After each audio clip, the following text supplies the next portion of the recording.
Hey guys, welcome back to the channel, and an extra special welcome to our new subscribers to the channel. I just want to make sure I acknowledge that I see that the channel is growing, and I am thankful and grateful that you've decided to subscribe to this channel. So I definitely want to make sure I acknowledge that before we get started. So today what we're going to go over is this is an easy 4-row repeat, very simple. You're going to be shocked at how so easy it is. It's called the cellular stitch. So again, it's a 4-row repeat. It has basic knits and purls in there with yarn over, so you're going to be able to knock this one out relatively quickly. And because it's so easy, I just wanted to add a little bonus to this tutorial as well. I'm going to go over how to do this slip stitch edge here. So that just gives you these neat edges on the side. So if you want to work this up in a scarf, you have this option of this border on the sides as well. So again, this could work, good as a scarf. This could be a nice, lace summer top. Totally up to you. The sky's the limit with this one.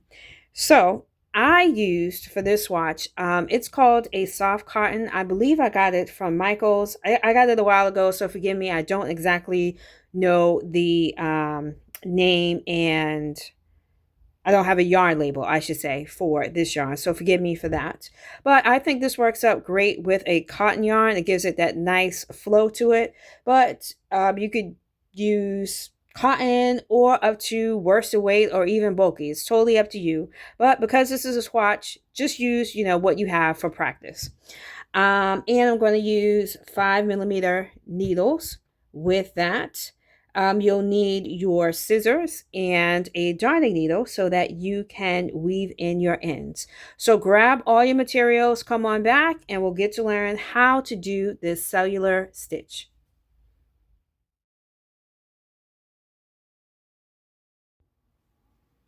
So I forgot to mention in the intro that this is not a reversible pattern. So it does look different on the back side than the front side. So just wanted to note that if that's of any importance to you, that it's not reversible. So again, it's different on the back side than it is on the front side. So that's just something to note. Okay. So with that being said, what we're going to do now, I used a long tail cast on for my cast on, but you do whichever cast on you're comfortable with. Okay, so here is, and I hope that I explain this very clearly so that you understand it. I don't want to confuse you, but the normal cast on, if you do not want to do that slip stitch edge, this edge here that I was talking about earlier, if you do not want to do that, if you just want to just straight up learn the stitch and you want to leave this off, you're going to cast on 3 stitches plus 3. Okay. However, if you do want to do that slip stitch edge, then you're going to cast on 3 stitches plus 3 plus an additional 2 for your edge. So how you break that down? So I casted on 18 stitches. That's my multiple of 3.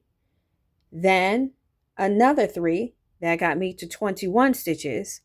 And then I did my additional 2 for my border. So now I have 23 stitches in total. All right, so now that we've got everything cast on, we're going to start our pattern on the wrong side. Row 1 starts on the wrong side, okay? So that's going to be a purl side for this particular pattern. So row 1 is purl all your stitches. So if you're not doing the border, just go ahead and purl all your stitches, and we'll meet back up at the end of the row. However, if you are doing the slip stitch border, what you're going to do, and you're going to do this for all the wrong side rows, okay? your first stitch is going to be a purl. Okay. All right. So we can tighten that up a little bit. So now it just so happens that on this particular pattern, now it's going to vary in other patterns what your wrong side is going to be, but in this particular pattern, you're going to purl all your stitches. So you're going to purl all your stitches up until that last stitch, and then I'll show you what to do when we get there. Okay, so we're coming towards the end of the row. If you purled all your stitches, you are ready to turn your work. But for those that are doing that slip stitch edge, I'm going to purl the last stitch in the repeat. Oh, sorry about that. Purl the last stitch in the repeat. And then I'm going to go back in. This is my edge stitch here, and purl that edge stitch. Okay, so if you recall, at the beginning we purled for the edge, and at the end we purled at the edge. Okay, so now we are ready to turn our work and get ready for row 2. All right, so we have turned our work and we should be on the right side of our work here. All right, so for those that are doing your slip stitch, the edge, for all your even rows, your first stitch and your last stitch are going to go like this. You're going to, with yarn in the back, you're going to slip your stitch knitwise from your left needle to your right needle. That's all you have to do. Okay, you can tighten it if you want. Okay, so again, you're going to do that on your first stitch and your very last stitch. All right, now for those that are just doing the pattern is as follows. You're going to knit 2 and then do your repeat, knit 2 together, yarn over and knit 1. You'll do that repeat up until your last stitch, which is a knit 1. So let's start off together and then you'll work on your own. Going to knit 2 to start. Then your repeat, knit 2 together. Take your next 2 stitches and knit those 2 together. You're going to take your yarn and yarn over your needle. And then you're going to knit 1. Okay, so that's your repeat. Like I said, easy peasy. So we'll do that up until our last stitch. I'll come back and show you how to do it if you're either doing the straight pattern or if you're doing the border. All right, so we're coming towards the end of the row for row 2. So let me do my last repeat. I'm going to do a knit 2 together, yarn over, and then knit 1. So if you're doing it without the border, you're just going to knit that last stitch and you're done. But if you have the border, you have one more stitch here, okay? That's your border stitch. So you're going to do the same thing that you did at the beginning of the row. Going to keep your yarn in the back, and you're just going to slip that stitch from right to left. Slip it knitwise, okay? And that's your border. So that's how you do the border on your wrong side and then on your right side. It's very easy to do the slip stitch border, okay? So let's turn our work and get ready for row 3.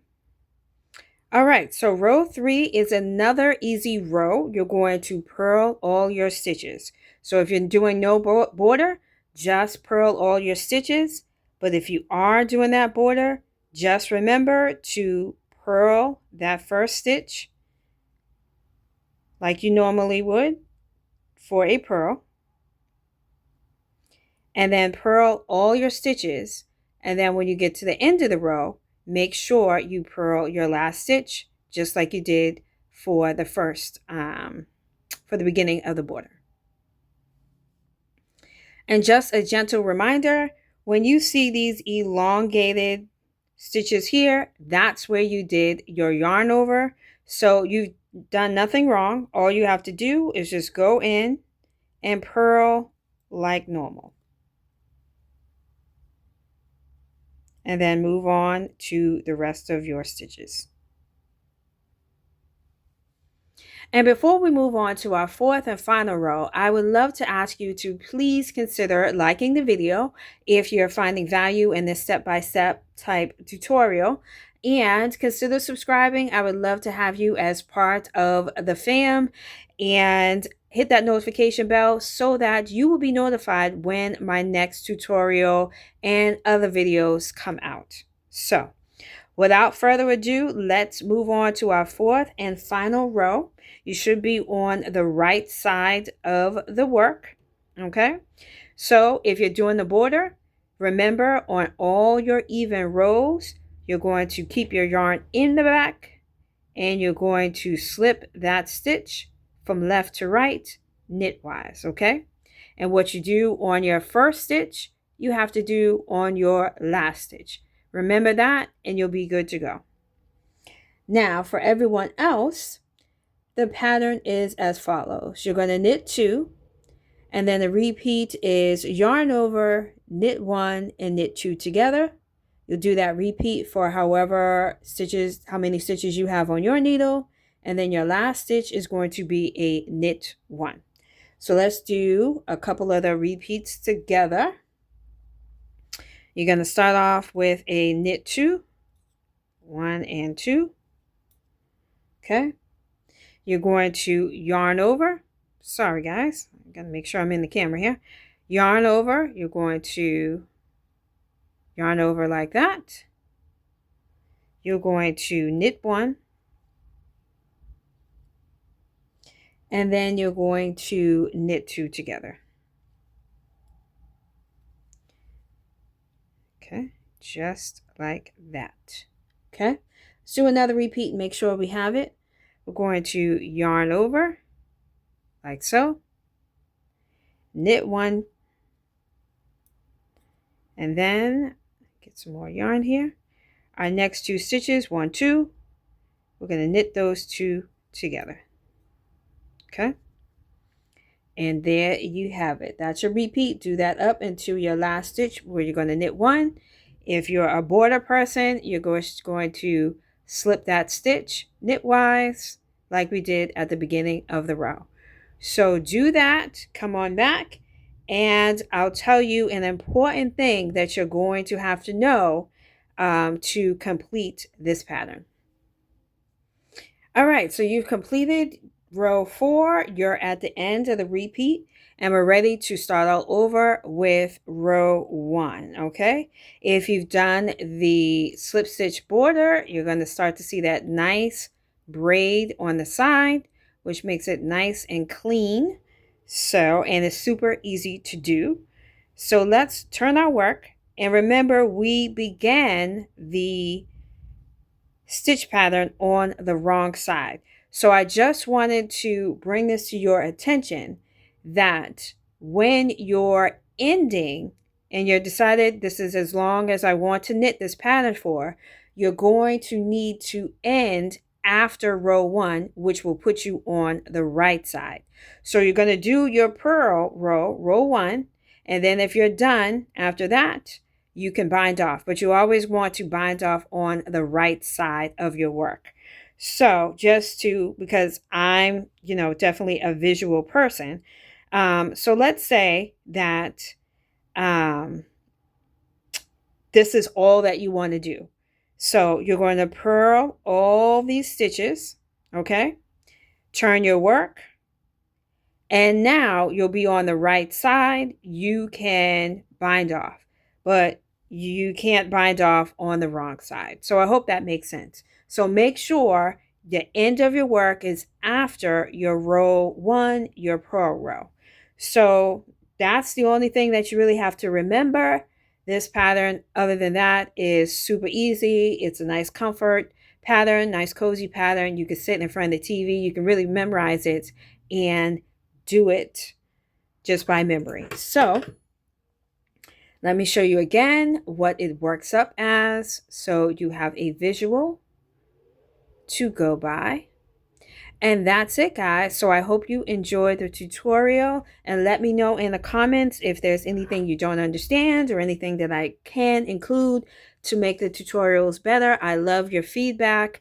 It just helps me as a content creator get to engage with you and make sure I'm giving you the best experience as possible. So like, share, and subscribe, and I will see you on the next video. Bye, guys.